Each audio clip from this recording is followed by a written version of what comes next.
With the uncertainty on the right time to buy a used or new car, many of you have asked us questions about the tariff looms on aluminum and steel. And with your questions, I have some answers. I'm Sean Tamani, your Bakersfield neighborhood reporter. We're a local dealership taking care of people here in Kern County, and we're going to absorb whatever we have to make sure that the affordability piece is primary.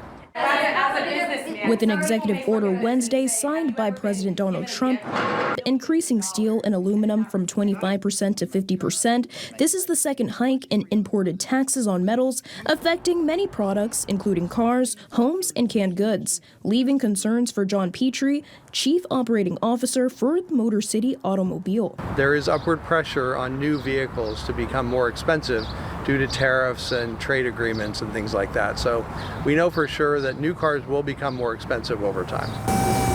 Approximately 25% of a vehicle is made up of steel or aluminum, and the increased tariffs are putting upward pressure on vehicle prices. To manage the rising costs, dealerships like Motor City are making strategic changes in inventory. So you might find some vehicles in stock without a sunroof that we used to only stock those vehicles with a sunroof.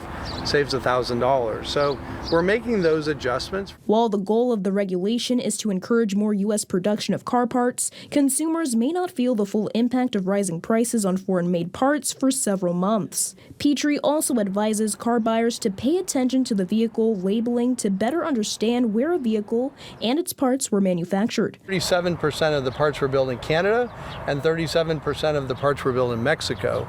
Well, those two components or those groups of components could be subject to tariffs.